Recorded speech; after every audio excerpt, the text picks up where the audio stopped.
For those who don't know me, I'm Sanjay. I'm the new Optica president for this year. And it's great that everyone was able to come out today. Just before we introduce the speaker, just a couple of announcements. For those who are not members, we encourage everyone to become a member. One reason being that you can save $5 on this meal. And the second reason we're coming up with try to actually enhance our membership benefits. So that is actively in progress. So we encourage everyone, if you're not a member, to become a member. All right, yeah. Without further ado, I'd like to introduce the speaker. This is Dave Dozer. He's a founder of Vision Optronix, and as an engineer, he spent the last several years developing and commercializing advanced technology, and also leading programs and companies charged with delivering these technologies. Some area of his experience includes semiconductor lithography, packaging and assembly, testing and inspection, space, air, and lab-borne instruments. Done a lot of work with also large-scale coordinate metrology, among other aspects. Dave holds a BS and Masters of Science degree in Mechanical Engineering from Drexel University and an MBA from MIT Sloan School of Management.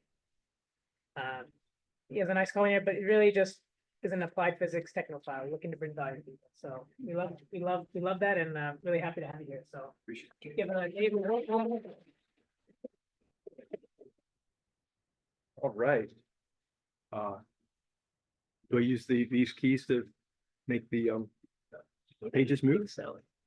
For the clickers. Oh, there's a clicker here. Oh, this is it. Great. Let's try it. Oh, which one to do? You know which one? Usually I would Except have the alarm. this one. How many engineers does it take? Yeah, this is a laser.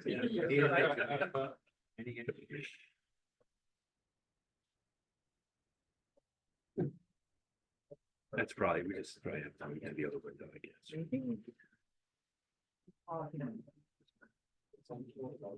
There we go. Yeah. Nice. There we go. These are Yep. buttons. Beautiful. Those are the buttons. All right. Yep. How's everyone doing tonight? Good. You can hear me okay? Yeah. If I speak quietly, just tell me, yeah? All right. So we made a little machine vision system, and we'll talk a little bit about that. Great. So a little bit of David Lease told me I could plug myself a little, so I'm going to spend a little time doing that. As I talk, please feel free just to ask a question, and if it takes too long, we're not going to get through it. I'll politely, I hope, ask that we talk after. All right. So we develop systems. That's our little website there, and we do things like make robots see and put the stuff into processes, do quality control. We also do new market offerings. So one example was actually a fun little system for aligning lenses to small format thermal imagers. It was kind of neat. So we built a big old thermal target.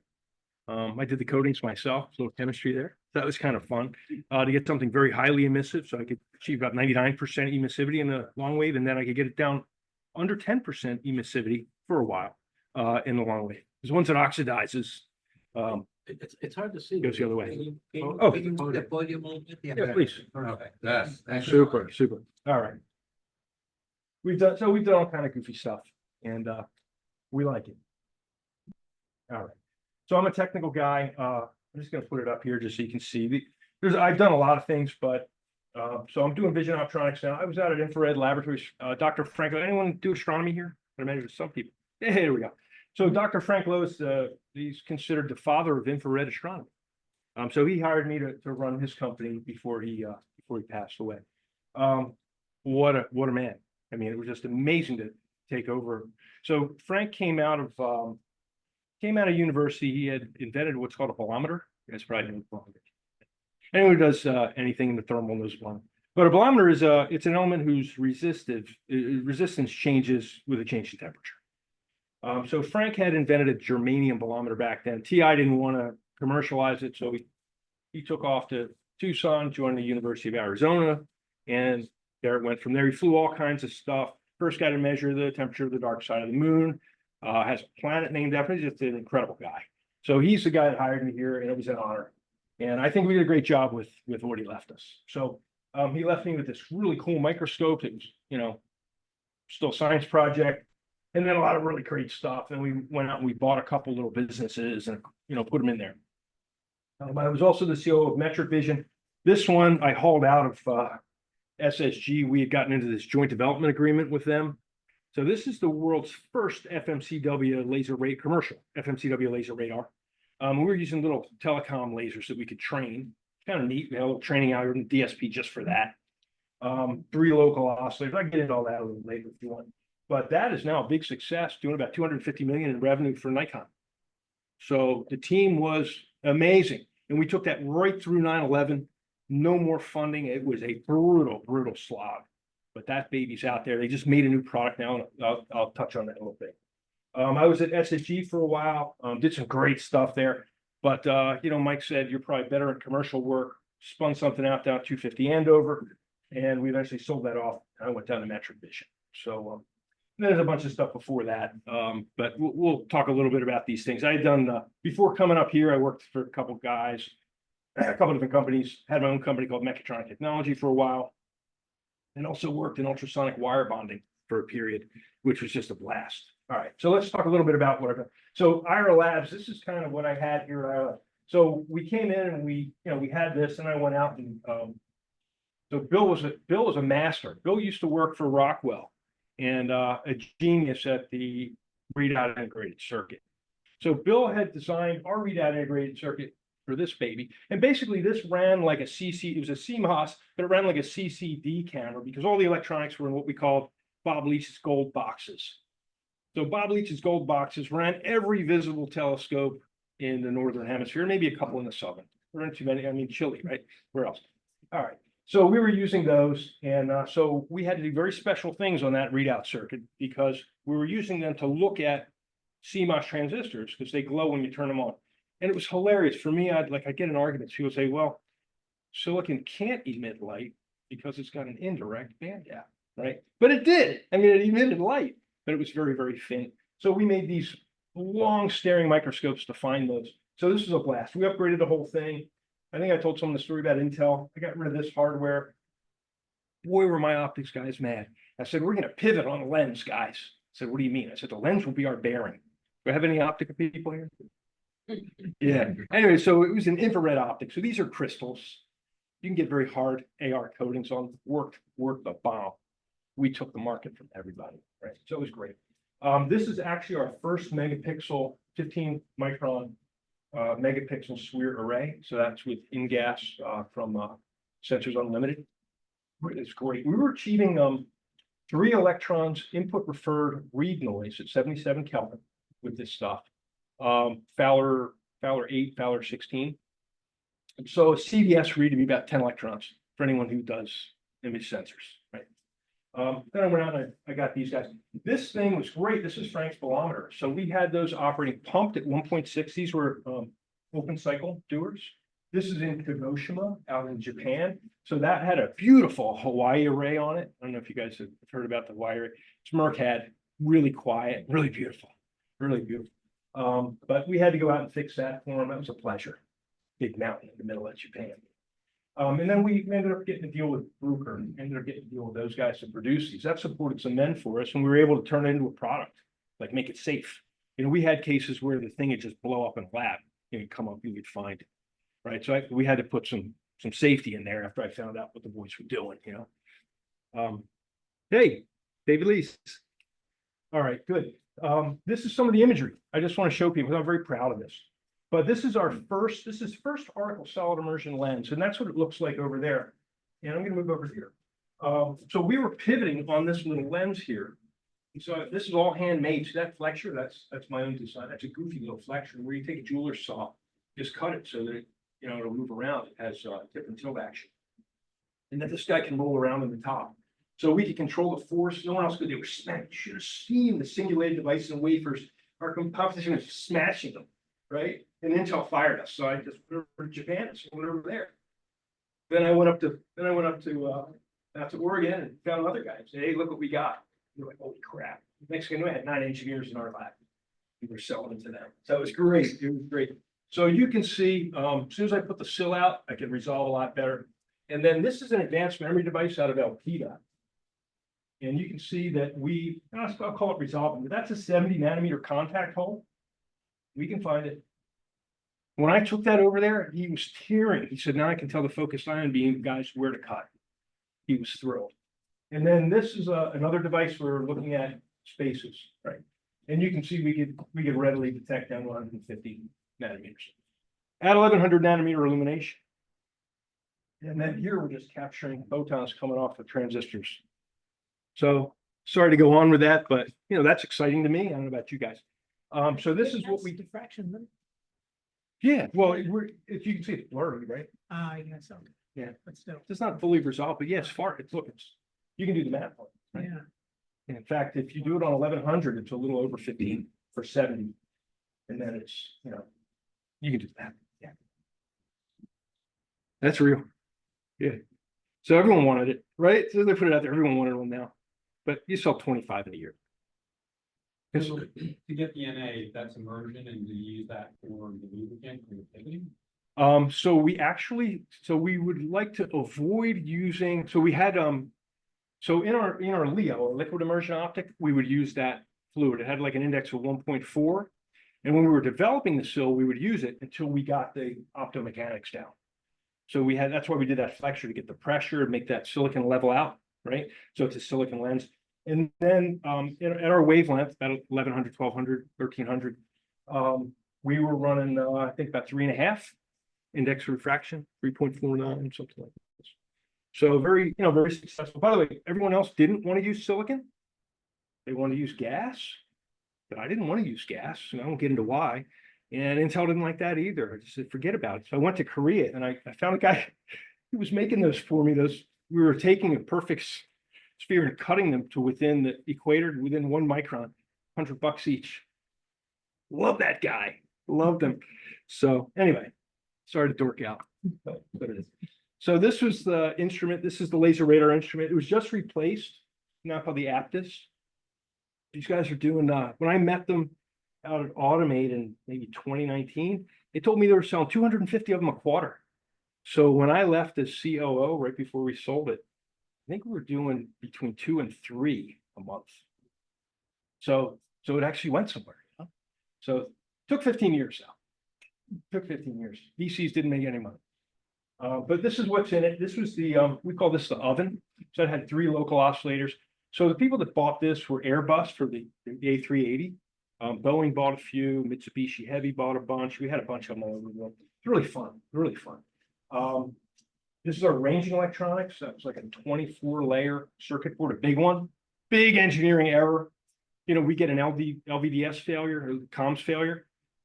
I'd have to send a guy across the world with a big expensive board, fully populated, to swap it out. So big engineering error. Integrated optics assembly. There were some tricks in there. There's a moving L1, L2 assembly. I had to change the bearings out because what would happen, the pointing error, you get massive pointing error with a small D center, just the way the optical prescription was. And I talked to, they just didn't want to change it. That's what it is. And then the pointing mirror, we got that all the way in. There was some real magic. Grab some stuff right out of defense. It's a riot. You can see it everywhere. It's still in old equipment. You cannot get under a microradian pointing accuracy. You can't do it. It's just too flimsy, right? You can, with the right mechanics, you get there. So we were, I think I have 1.5 up here, but we were very often under 1 microradian pointing repeatability. So that's that. That was a lot of fun as well. Yeah. And then at SSG, I'll start over here. I think one of the first things I worked on was the only 747 with Mohawk airborne laser. I still have my patch, peace through light, baby.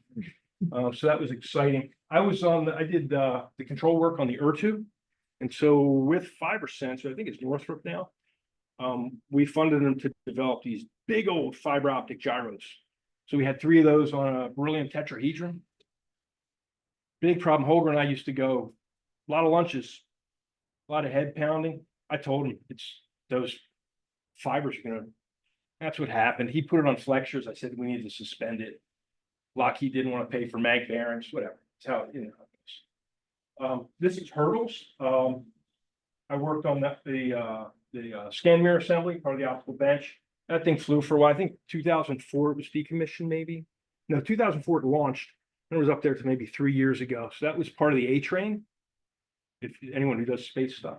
So that was a lot of fun. And then this one is a big deal that I don't know how I sold that, but I started working with these guys down at Bell Labs. And they needed this system built. I ended up being like the program manager, chief engineer to integrate everyone's stuff. So we had Leica and Zeiss doing the electron optics. ASML was in the group. They eventually led to its demise. I won't get into the politics, but extremely interesting politics of lithography. As you guys probably know, ASML is now a monopolist. So there was IBM's Prevail, there was Bell Labs Scalpel, which we were pushing. And then, of course, extreme ultraviolet lithography, which is really a great innovation. I don't know how much you guys know about it, but it's fantastic.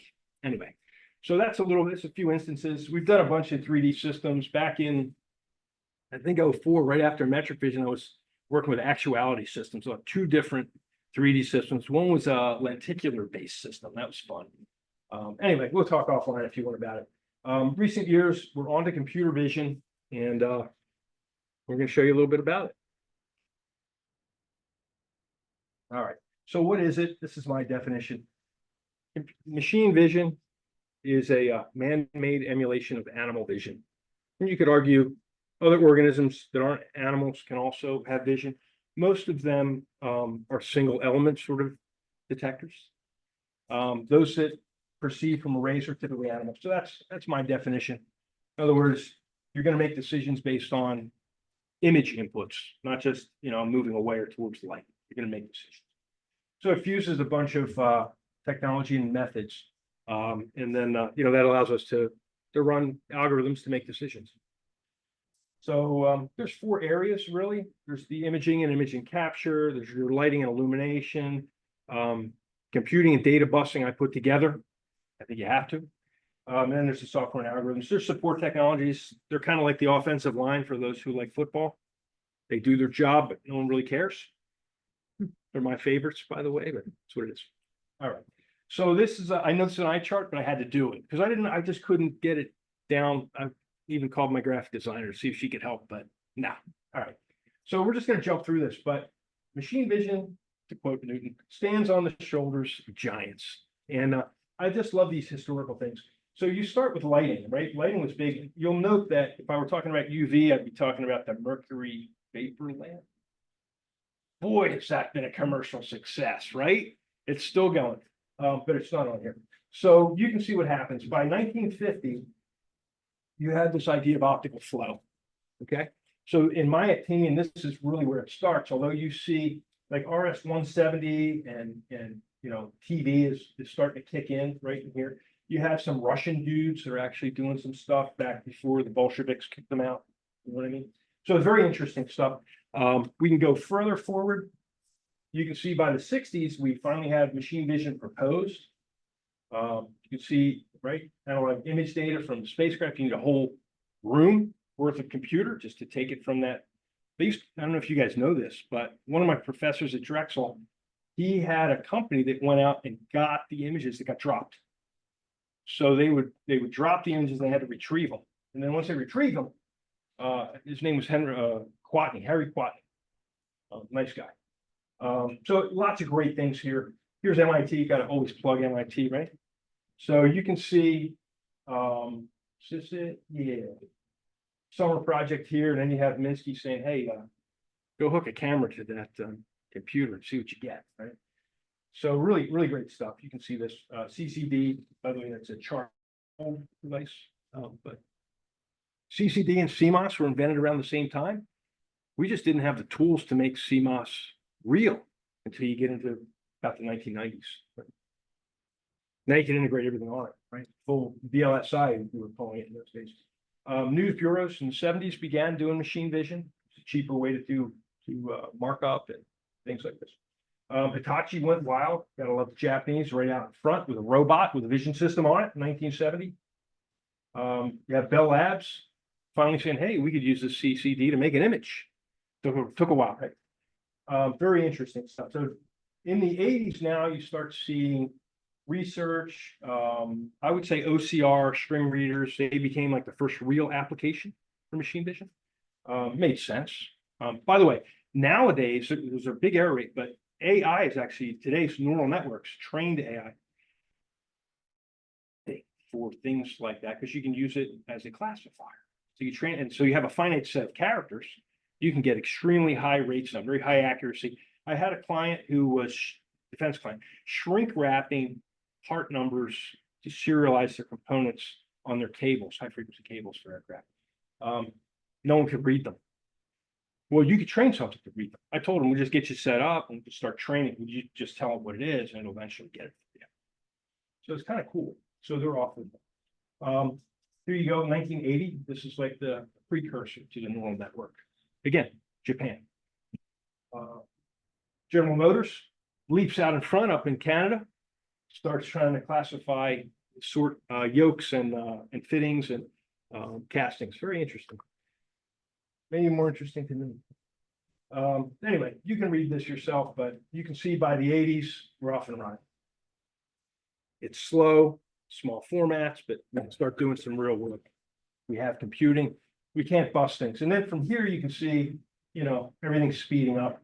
By the time you get here, you have gigabit Ethernet and things are just ripping away. We personally use Gigi Vision. I took a gamble on that. I like Gigi, and I like it because it uses, like, your frame grabber is basically a network device. And now we have up to 100 Gigi, which means 100 megabits per second can be transferred. So, you know, we had these Teledyne really pushed with camera link. There's a whole bunch of things that are going to be obsoleted, in my opinion. So right now, if you're looking for fast and inexpensive, it's USB 3.1 Gigi. And Gigi will get you further and it's a little more robust. So that's what we chose. Oh, and we're in the 20s. You can see. Now in the year 2000 and on, see, it just goes crazy.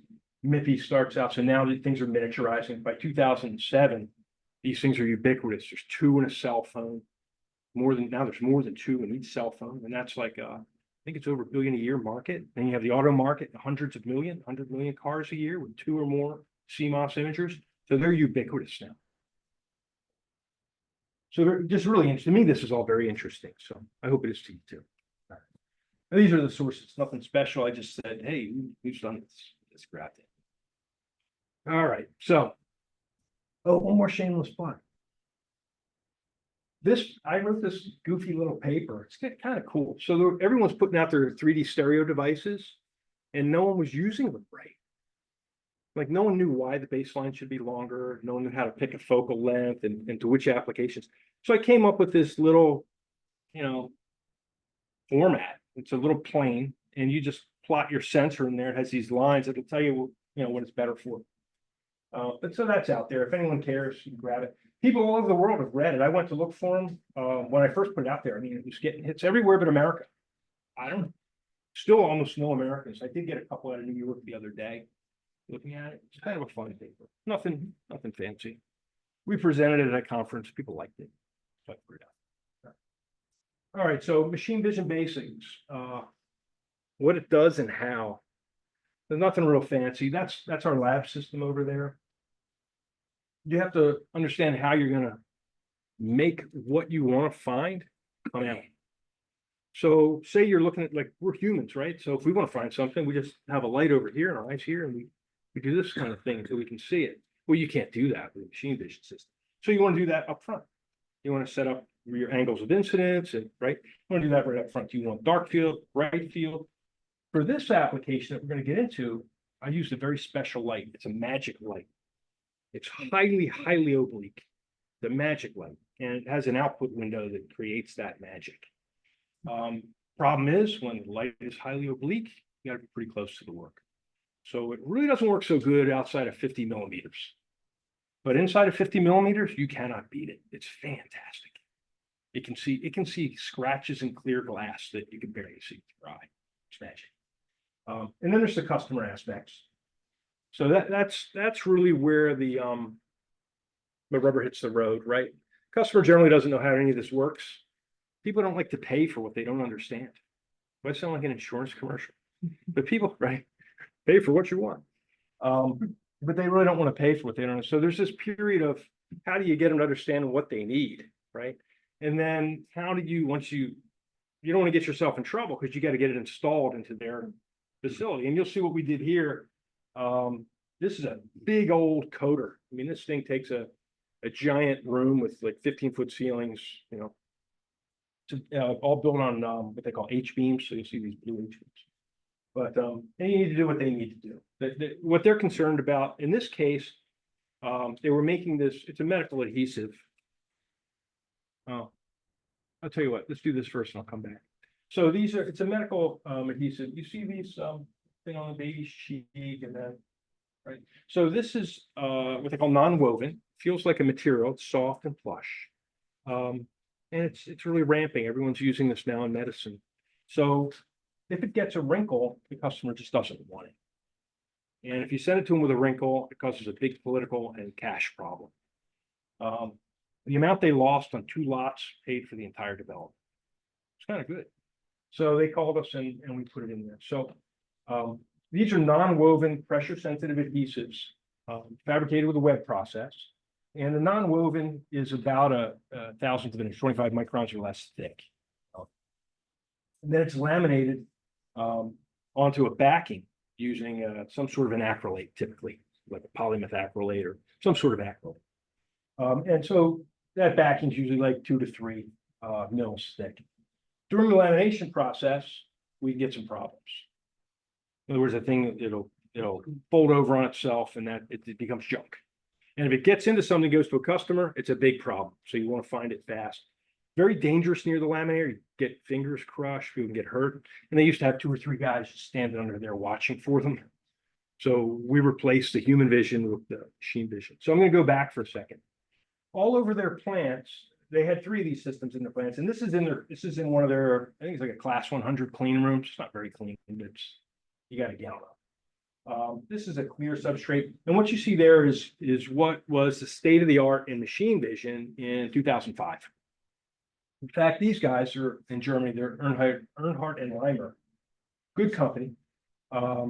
They're actually moving their pixels over a CAN bus. So this is right. So if you look back at that little those history slides, you'll see none of the buses were available until like 2006, right? They just weren't there. So they fabricated this on a CAN bus, which was slated for use in automotive, and you'll find CAN bus in automotive. But this is how their system runs. Tough to get it flat. This system would not have worked for what they needed. It's a great system for what they wanted to do, but it wasn't going to find wrinkles. All right, that's right. And so we helped them with all 3 of these systems. Funnier yet, when they put them in 2005, the LED was not ready for prime time either. So they all had fluorescent lights. And I don't know if you guys know, but fluorescent lights fade. So these guys, I went out there, I'm like, you got to turn the light up, it's all the way up. I said, look at your signal to noise ratio. What is that? I said, can you see anything? Yeah, it's all over the place. I said, exactly. You need new lights. So there's like $80,000 in lights I spent over there with these guys to put a couple lights in. And then it was working great. So we were a hero. And then it turned out that there were other really cool things that now we can see in their software. So this is actually a moving average of maybe 10 or 20 lines coming out of the line scan. And one weird little anomaly will then persist. And it was getting picked up as defects and shut the whole line down. It didn't exist at all. And they had no idea why. Anyway, so they contracted us for that too. So you can tell it's fun to me, right? Yeah. All right. So this is what we built. So on the right, so this is the mechanics. This is the boring part. Fun to some people, but you can see, I'll point this stuff out. You'll see more later. Here's the camera. There's our line light. This is the web. The laminator would be back here. So it comes off of things maybe 12 feet tall, comes down through the laminator, back up in front of this guy over these rollers, back out. So we get our shot. It's in a movie theater inside there to do our thing. We have an encoder. We just have to not only clock the camera needs to line out, little multiplier divider on board, reach up. But we also want to read that out for them to tell them where the defect occurred. You can localize it to find it so they can later pull it out. And so that all gets coded. They take it to a machine that has its own encoder. So in the code, we put some calibration corrections because that was always wrong. That was something never many times. A lot of fun. They wanted the camera in a housing, so if anyone uses Teledyne's cameras, let me know. We got housings designed, you can spray water on. $2,500. That's crazy. Anyway. So these are the H beams. We had to you can see all this stuff. We had to get them in here. It's fine, highly stable. My designer made these wonderful graphics to make sure no one hurts themselves. You'll see in the video that we actually covered this up because some people did get cut on that. It's it's better than getting your fingers caught in laminator. That's what it is. All right. So this is one of the defects, and I lined that up just right with a light so you can see it. That's the best you can see it. But that's one of the team defects. As I mentioned before, those blue beams are going this way, right? And so there's a giant dryer. These are ovens that are maybe 70 meters. And they go through there drying this acrylate. And it comes out here. Here's the grayscale camera looking at it. Comes down to the laminator, gets laminated, gets that funny looking material on it. And then you make sure it's not wrinkled. Now it goes to rewind and gets sent over to processing. Very boring stuff, right? So if, Certainly not academic, is it? So if it's gauzy and sort of semi-transparent, why illuminate from the same side as the camera? Why not try to do a transmitted Right. feature? So, yeah, so for the clear substrates, we would, but in this case, they're putting, so this is while it isn't completely opaque, here, let's go back and look at it. Yeah, well, it's not completely opaque. Some light does get through. It would be pretty tough to find a wrinkle there. The other thing is, Already here. yeah, they put it on white PET, polyester. They put it on blue PET and they actually put it on some weird waxed paper. Like weird wax paper. You'll see one of my images. I think I have weird wax paper. But I get maybe that's the cheaper stuff. All right. So tough to see. Really low feature height. One product was just like impossible. I mean, the stuff was. That's the one. It was less than 1,000th thick. White on white. I mean, it was just brutal. I had to pull, I pulled, I think I used Clay on that, contrast limited, right? You know, yeah, adaptive histogram. Boy, that took some power. But I had to, it was just so nasty.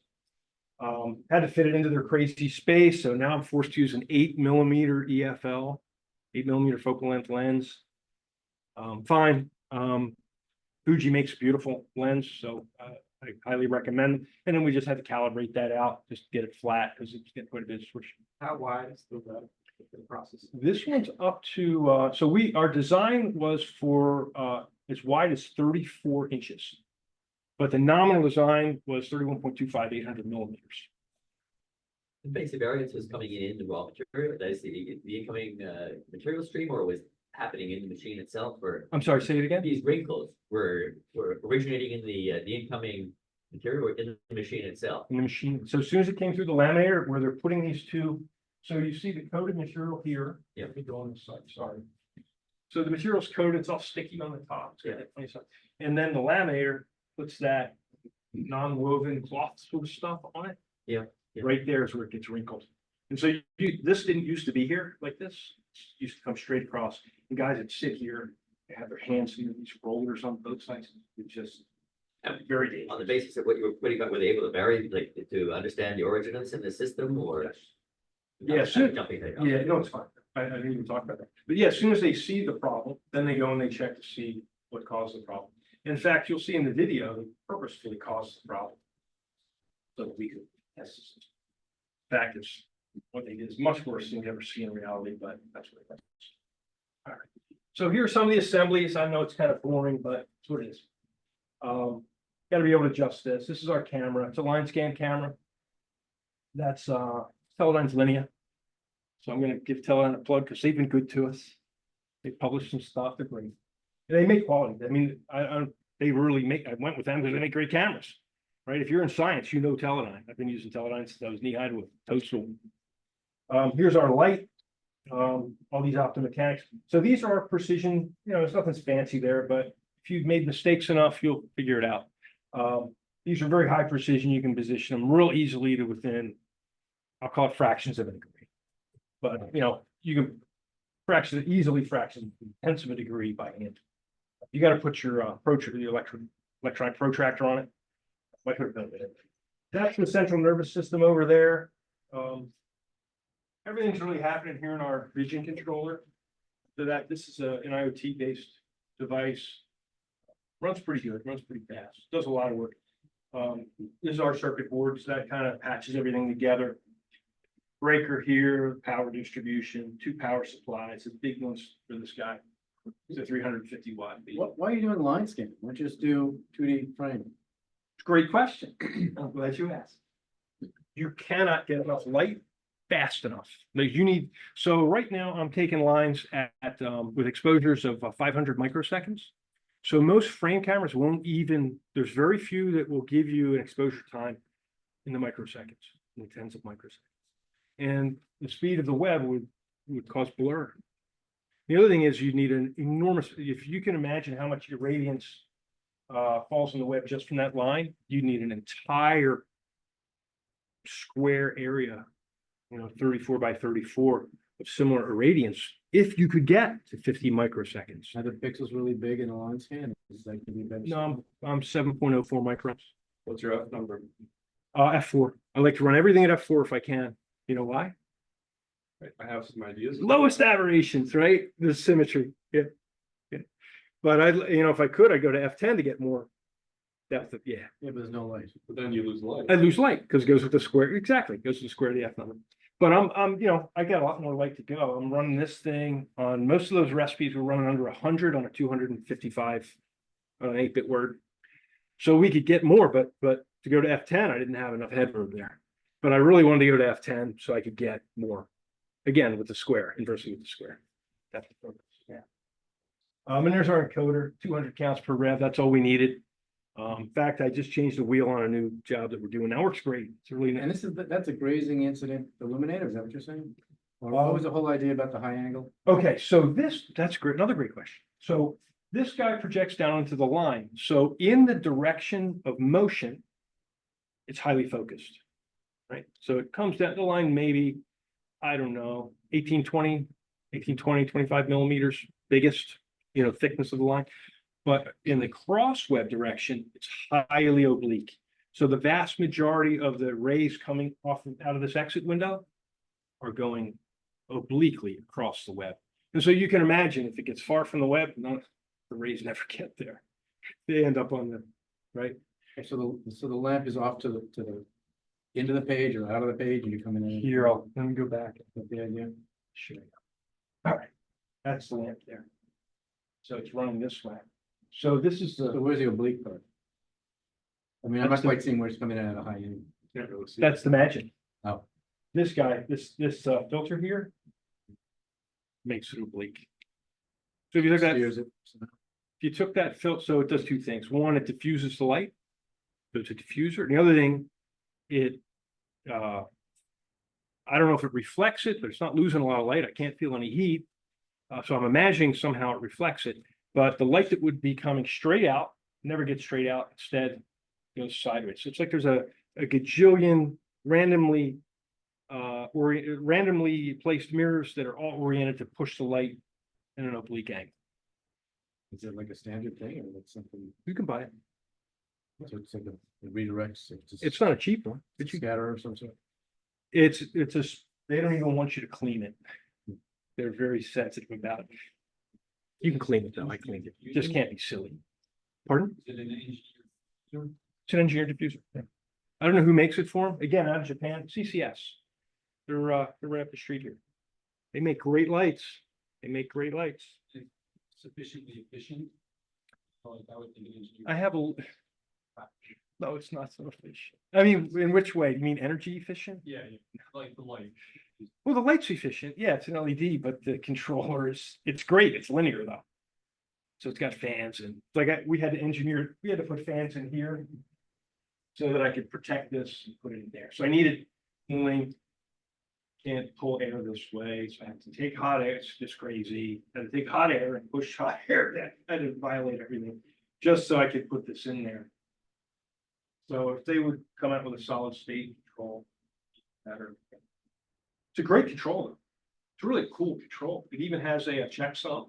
Took me a while to figure that out. How many watts per line Up to 200. per LED? Well, it's a meter long. That's great. Well, actually, it's 200 at the amp. Yeah. But. So the forward drop is most of the loss in the LED. Doesn't really get that hot, and I'm running again at a little under 100 out of 255 analog digital units. Oh, yeah. So here's this is the central nervous system, nothing fancy. Blocking and tackling, offensive line. So we're controlling this RS 422. So it's half duplex, simple, you know what I mean? This guy fuses everything together. We're playing the encoder into here. We're using him in this guy and push him right back out to the camera. So that's comp work. We have digital I/O for all kind of crazy stuff that we're doing, communicating with the camera, talking to the customer. We have a customer cable here, goes out, so a whole bunch of pins they can assign. And then we have the two very, very low noise amps, by the way. Lowest noise you can buy in the commercial markets. Lowest ripple.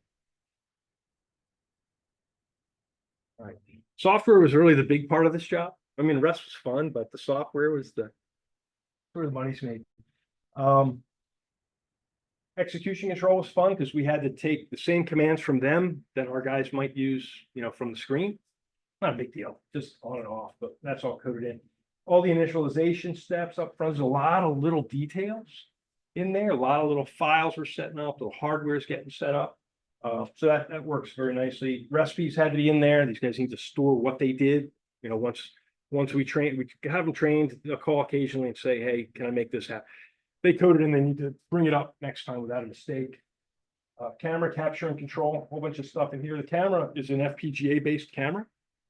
So you code that as well, really just by selecting things. You can run a series of steps through. It's a really nice camera. Edge guides, not on the camera, but we had to code the edge guides. Just use edge. It's an edge. So we use an edge algorithm to find those.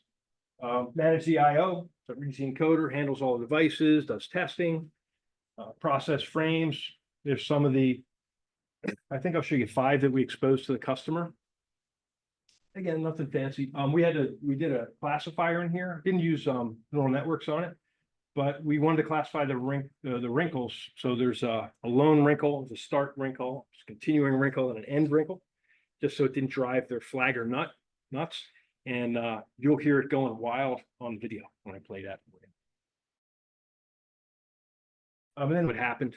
So we had to, and one thing we did that no one else could do in the business, and I just don't know why. I guess we could just bust more pixels, but we could save every single image down to 5, just ripping it down.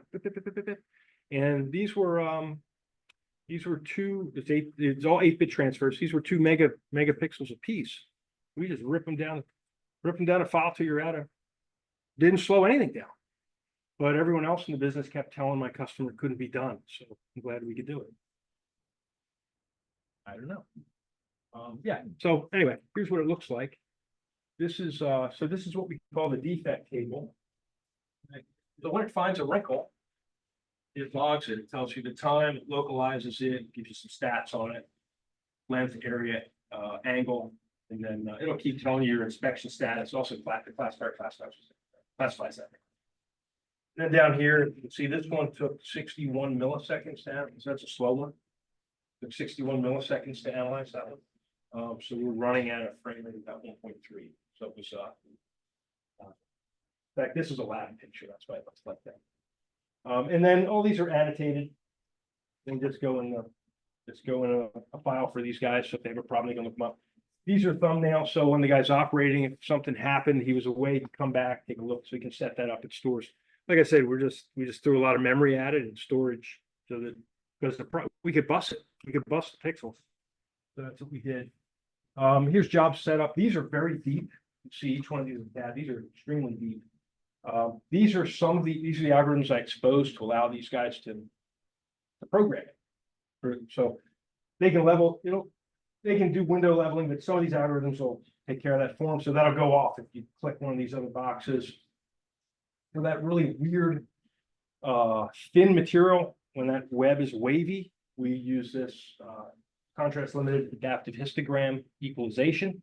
So you could make it look like it had uniform lighting before you try to, we don't sharpen, we actually smooth before we edge detect. Sounds like a dumb thing to do, right? Well, you get all sorts of stuff you don't want if you don't do that. So we just put a little bit of smoothing on it to get rid of that. And then we use a morphological operation. And after we smoothed, we made a mess and want to fill it back in. All right. So is that picture the full 34 inches wide and about Yeah. 17 high? So that's the full, That's correct. and how big are typical defects within that? That's one, there are two of them right there. That should be one wrinkle, but I couldn't get enough contrast to make it look like one wrinkle. But yeah, so there's defects. And the width would be, so I see the length, but. Oh, the width. It varies. So when they were making them by hand, they were big old chunky ones. But when they really happen, they're maybe 32nd inch, 15,000. So that's all. Just very tiny. Okay. Yeah, this is the one they sent me. Yeah. So, yeah. They can be bigger though. Like if you get a big wrinkle, then, but when it's set up like they're little. Silly, right? Wrinkles. I put this up there. This was fun. I just coded that in Java. So it just puts dots up and like the size of these, just so, right? Double check for the operator. It's a lot of fun. You can control the camera from here. All kind of options for what frames you want to write, how you want to write them, whether you want to annotate them. A lot of fun. Display navigation takes you to a stack of images behind here for tuning. And a couple other things. So that's hidden. That gets locked down. There's all kind of security. Only certain people can access it. Customer want that too. And then we did a couple fun things for them. Coder management. That helps them match the encoder. Well, they can do a couple things. You can change the scale factor on the encoder. You can change the intercept on the encoder so that you can match it up with your other instruments in the factory. And then over here is a flagger enable disable, which we should have been using when you see the video. Because you'll hear the pneumatics going. All right, here it is.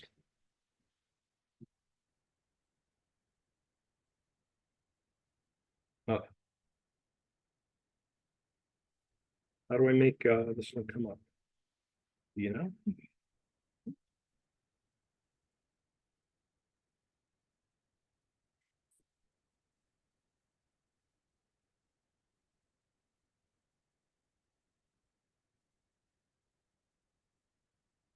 Yeah, I need to.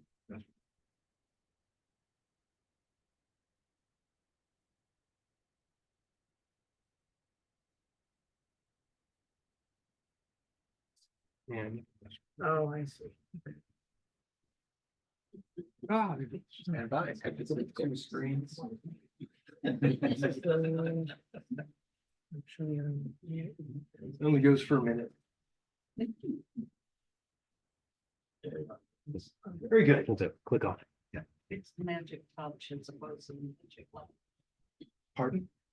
I said it's a magic touch as opposed to a magic light. Yeah, So here it comes. All right. So here you're gonna hear three guys in a plant. Okay, go ahead. Someone's wrong.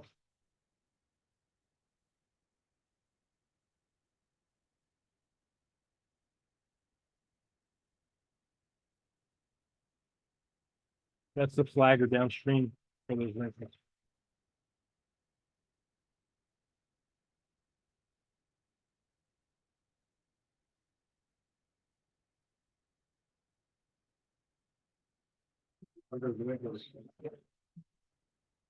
They're big ones. They don't usually look like that, but they were testing. That's hideous.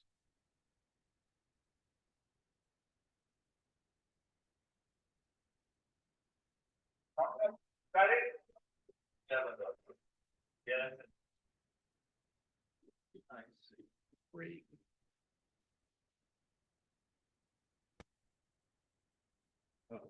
How do I get that?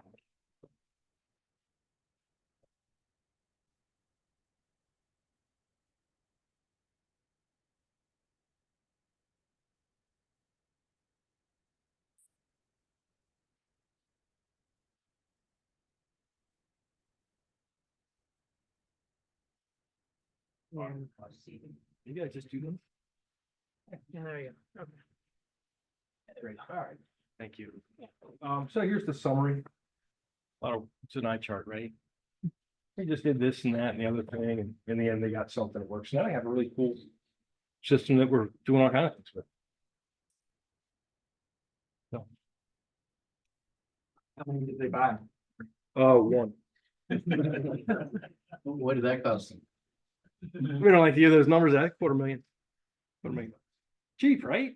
Do they like stop the line or they so they rewind, do they, cut it out later? They cut it out later, yeah, so that noise you heard was the pneumatic flagger telling if there's an error. Is that actually attached something? Yeah, it sticks and, well, yeah, that one, yeah, the other, some of the lines have a little laser marker. Some lines have an ink marker, but that one had a flagger. That particular line had flaggers. And so those flags then go over, so they rewind it. And they send it over to the other machine with the defect report. And then it spins with its encoder, and that's why I put that stuff in there so they match, because I just walk around and talk to everyone in the plant. And guys out there were POs, are like, this crap doesn't work, we have to do it by eyes and stuff. I'll take care of that. So I don't know if they have it working, but it works. So that's what it looks like. It's a lot of fun. You were gonna say what causes these wrinkles? Just misalignment. They have the tension, right? These two webs and it's. Yeah, it's centering into, you're exactly right. It's centering intention. Yeah. It's centering intention. So who else is faced with the same problem? We have competition. Well, so no one's making this yet. I've called a few people and they said they don't, it's not a problem for them, No wrinkles. but well, I'm sure they have it. So I don't know how it works with their customer, but I know these people were under huge pressure with reputation from these wrinkles. But yeah, we're we'll find some more people. A lot of it's not done here in the US. So we now have this thing in Germany, like you see here. Oh, I was kind enough to publish for us, so we just put this out in Germany. And put these in an automation room for us. But yeah, well, we'll find someone. It's just not a giant. Do you have any issues with false readings or you have wrinkles and how do you work through that? Well, so we had to code for that. So that was part of the spec, was not to have any false. So this was hilarious. Frank was crazy. I mean, none of his systems work this way. He kept saying, I need 100% no false defects and 100% captures. I said, well, yeah, we all need that, Frank. We'll do our best. I mean, nothing does this, dude. Well, what can you do? Well, we'll find out. That's the first one we're building. But yeah, so to get rid of it, so what I was trying to avoid, so this is, I saw you smile when I said I was sharpening, right? When I was dulling before I did the edge, right? You get all these little defects that weren't defects, right? They were camera noise, anything, right? The web moved. So that's bad because your vision controller sitting there just finding them all and telling you what to write. It's at this location, it's this big, doing all this math, it's killing it, right? So we had to eliminate that first. And then once that happens, we still have some things that are not us, they're not wrinkles. So we have to then sort and toss them out.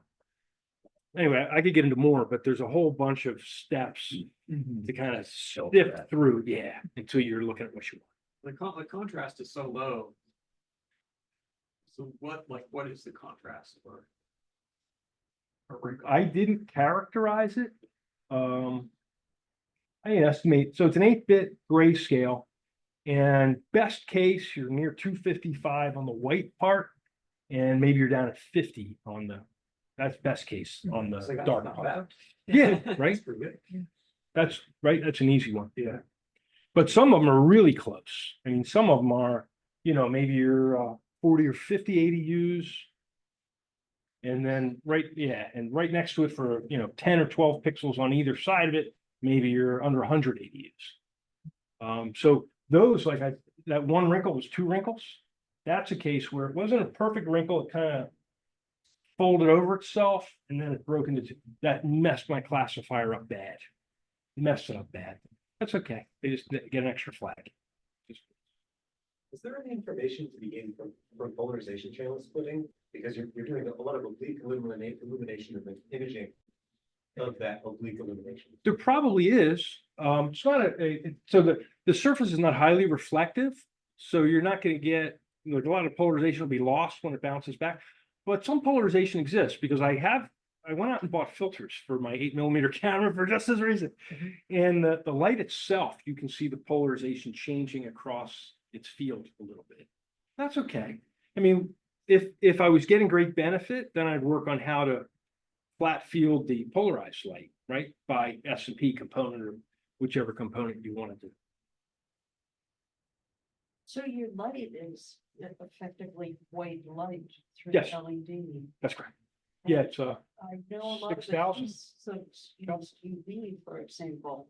You get better contrast if you have room lights on or stuff like this. Did you just say white is good enough or? so I wanted to stay in the visible spectrum because the costs are enormous as soon as I move out of Viz. Yeah. So that was really the reason we did that. It's a good point. You know, we've been playing around in UV recently. Both with detectors and LEDs. I got lots of great market data. They're very inefficient under about 360 nanometers. Like really, if anyone interested in the data, just send me an email, send it to you. I have charts made up. You're not imaging the adhesive side, you're measuring the Exactly, backer. exactly. It's highly, right. highly What difficult. wrinkles, the backing or the adhesive or sometimes both? It's just the non-woven material. Yeah. So the backing is typically the PET or whatever has the adhesive on it. And then non-woven gets put on top and that gets wrinkled and stuck, right? So it's a sticker. It's like when you stick a sticker down with a bubble under it, wrinkle in it, it's the same thing. Sounds very silly, right? How did these guys find you? The guys that you did this with? They found you? Yeah, they found it. newspaper? So turned out I knew a guy there and he called me and said, can you do something about this? And I said, well, let me come. And by the way, it wasn't even about the wrinkles yet. He said, I have these. He was the chief operating officer. He said, we're losing money. People are PO'd. They're finding bugs in their adhesive. Can you come and look at this? I said, sure. So I went down to see him. And that's when I realized I had fluorescent lights that had just gone to hell in a handbasket. Is that some system, something that's still there, that's operated at a different part in the line? Yep. Or did your system replace that? No, we added to it. In fact, the first thing I said is, why can't we just use the existing system and buy a new one? And then I realized. And it That was 3D lamination. Yeah, oops, I went past it. Here it is. Yeah, so that grayscale system I showed you, one of them is right here up top. You're looking for flies in the ointment. This is a fly in the ointment there, you can find it. That's a good one to put that on a patient. They'd love that. That's what we have. I hope you enjoyed it. Did they extend that into sort of a test system where they could make sure the rollers? I assume that if trivial differences in angle alignment and sunroom, Oh, I have that set of rollers that to that story. All right, I'm gonna tell a story. So I go out there. It wasn't supposed to look like this originally, right? With this. Oh, tree thing over here. All right, so it came up, they were trying to get me to cram it under there. And I was ready to do that. I just didn't like the camera looking up. I hate when optics look up. Right? Gravity. Gravity's terrible, right? So I eventually convinced them to do this. And like this young guy, I was so proud of him for getting this done for me, you know. And they did this, by the way, they moved it down too low, and that's why people started cutting their head. That's okay. What was I saying? I was asking about roller alignment. Oh, yeah. and whatnot. So these two rollers are critical for making whatever the movie screen. Okay? And one of the things you want to do, you want to put things in real world coordinates. There's a few ways to do it because every lens has some distortion, especially an 8mm lens. They have all kinds of either pin cushion or barrel distortion, depending on whose lens it is, right? So you want to take it out. Well, I get out there and my distortion is nothing compared to the floppiness of that web. I mean, it's a good thing I was working in that plant with my colleague for like 3 months before I did this, so I knew who everyone was. So I went to the right guy in their department, knowing that I got coverage from the COO. Said, you gotta fix it. So they can't, so you see this big piece of aluminum back here, that's how they fixed it. But I needed that right, otherwise, I mean, nothing's gonna work, right? My movie screen was all over the place, so I couldn't even calibrate it. I lost almost a whole day on that. The guys were burning money, hustle for me. So they got it, but we eventually did. But that's a great point. This one back here.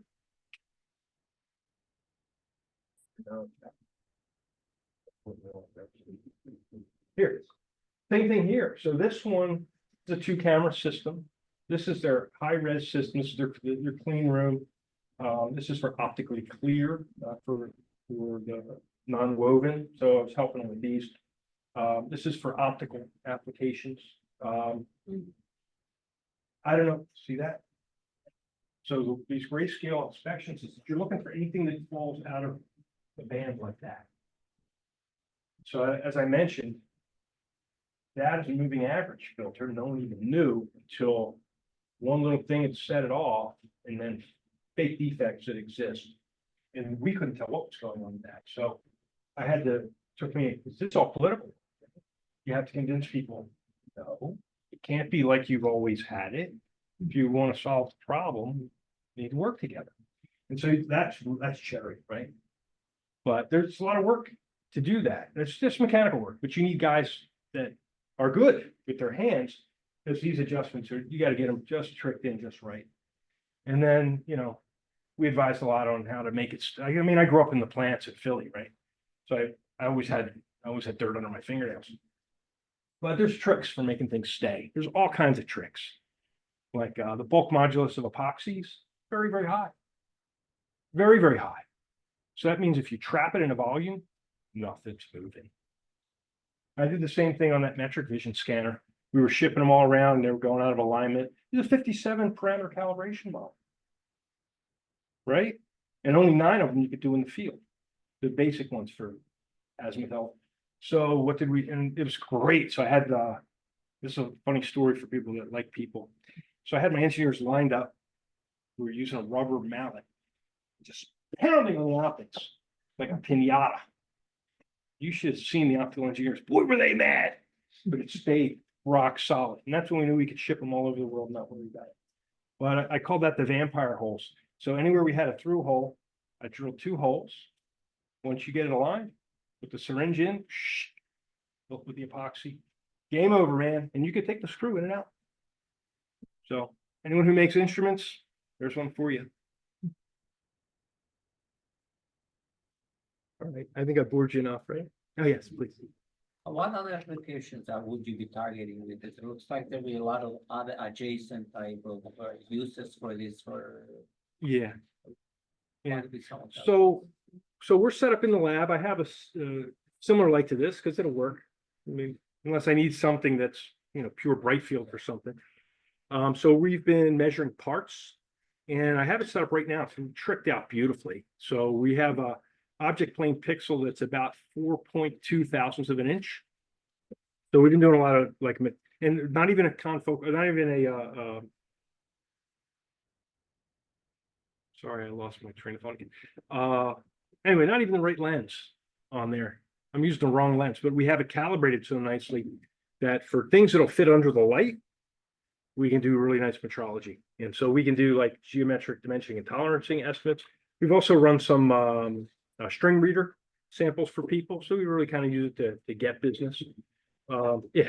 And then we can do, like we've demonstrated that we can software fixture so that when we pass it to a robot, the robot might know its orientation, could grab it and pick it up. So we're just, right. So we're just demonstrating this and so we're looking for the next, big job, so to speak. But right now we have plenty of other things to do. Yeah. Yes. So this just marks defects once it gets set up as good as it could. Have you done any thought as to the feedback system to try and correct it while it's running? Good question. Not really, but we probably should. Yeah. That's it. They have it. So one of the rollers is a vacuum roller that has its own little, it's great too. It's like an old fly ball governor. It's no electronics, and its own pneumatic feed that centers. There's probably something we could do there. We might need a pneumatic actuator, but yeah, That's an interesting thought. So now if it just starts detecting too many defects, someone has to go in and re-mechanically set it all back up again? They run over to the laminator in the danger zone and they tweak it in.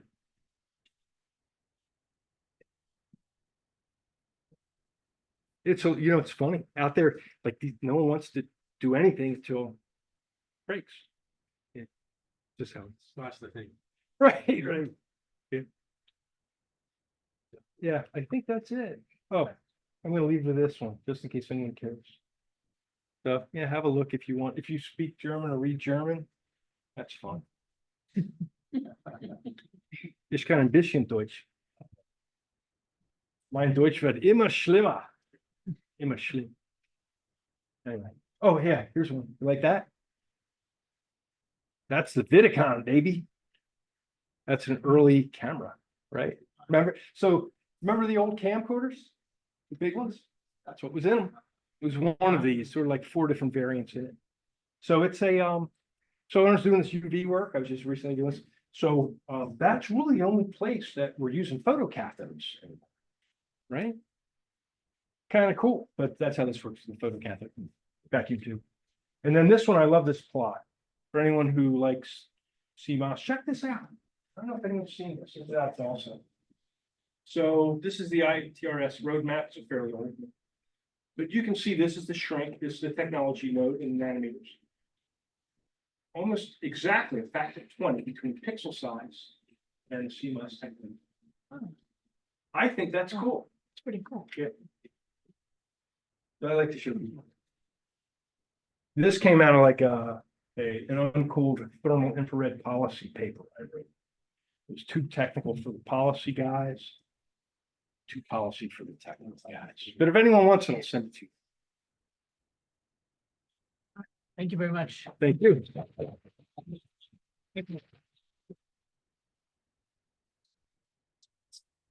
And for next month, we have our talk on November 21st.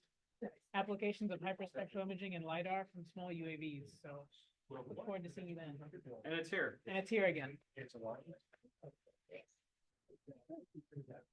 Thank you for your help. Thank you.